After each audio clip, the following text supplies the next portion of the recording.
Good evening, everyone. Welcome to the new season. Welcome to me working for the Athletic. Quite weird, isn't it? I hope you can hear me. This is a bit on the hoof. You can see Anfield is behind me. Norwich have just lost 4-1 here to the European champions, Liverpool. I've got to make sure I watch where I'm going as well because I've got to get the coaches. It's been a little bit of a different start to season for me today because I've been travelling with the fans, which has been lovely. It's been really interesting.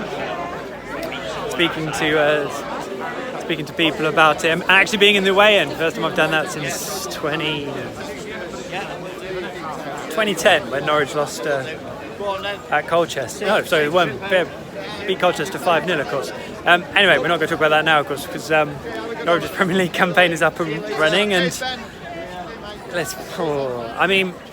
think the first half was probably the kind of examination we feared to a degree, because a side like Liverpool is clearly the top of the tops in terms of Premier League. Everything they do is twice as quick in terms of closing you down as any side in the Championship, and everything they do with the ball is twice as quick as well. Norwich had half the time doing everything, and it showed. A lot of last season, Norwich looked like a Premier League team playing in the Championship, and a lot of tonight they look like a Championship team playing in the Premier League. Which, given we're on first night, I think you can forgive them for. Liverpool were incredibly clinical, but that's a given.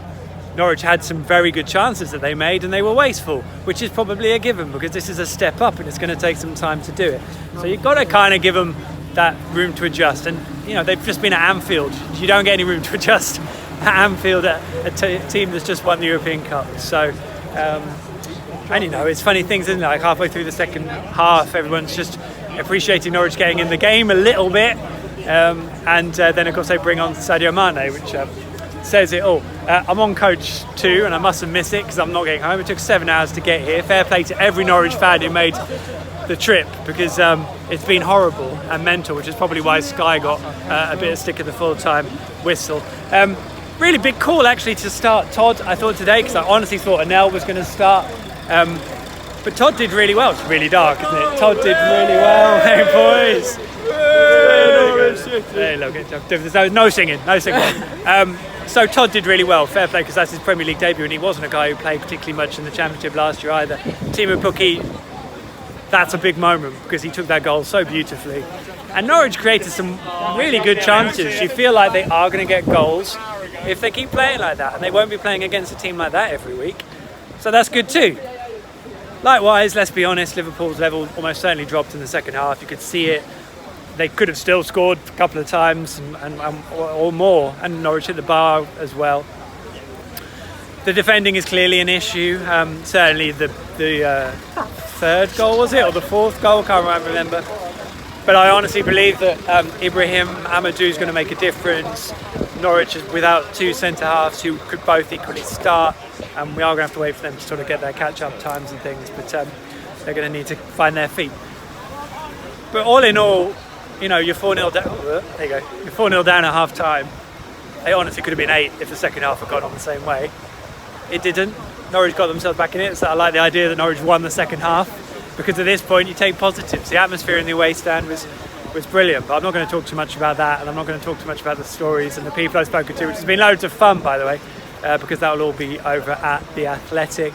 Go to my Twitter bio, go to the link in this, and there'll be a link to read the stuff on The Athletic, and they are my new employers. I hope that's okay with you all. But there's some wonderful content on there, and hopefully this piece from tonight, there'll be other reviews as well from the game tonight, but that will be my piece, and it's been really enjoyable because if you want to talk about free hits and you want to talk about the season, having it's not a false start, is it? But people honestly believe that the Newcastle game is going to be the genuine point at which the season starts.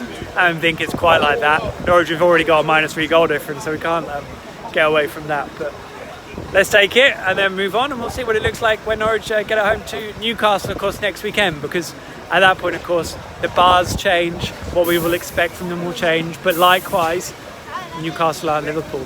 Swings and roundabouts. There's plenty of positives to take from this, and hopefully Norwich can look at the things that they can really learn in a quite short space of time and turn it around, because I don't think anyone looked particularly out of their depth, and some people really stepped up. Hopefully there isn't much of an issue with Tom Triball's cramp. Shame that Marco Stiepermann had 3 good chances. One was a wonderful save, and Tim Krul made a brilliant save in the second half as well, by the way. But the first 2 chances he had, sort of looping them up, he probably wanted just to have driven them or placed them better, obviously, if they'd had another go now. And of course, Grant Hanley, let's give him some room, because the guy hasn't played a huge amount in pre-season, and then he gets stuck out in there. That was a pretty tough afternoon for him, and you could kind of feel for him a bit being in that situation. Anyway, there you go. Liverpool 4, Norwich City 1. The Premier League is up and running. Sat there with almost 3,000 fans. I don't think anyone's too despondent. They're probably more despondent about the fact we've got about a 24-hour coach journey back home. Hopefully it won't take as long as the way here. And yeah, we'll see how we get on. Enjoy yourselves, enjoy your weekend, and hopefully I'll get a bit more settled in what I'm going to do video-wise come the following week or 2. In the meantime, have a lovely weekend, enjoy yourselves, and see you soon. Yeah. Just wait.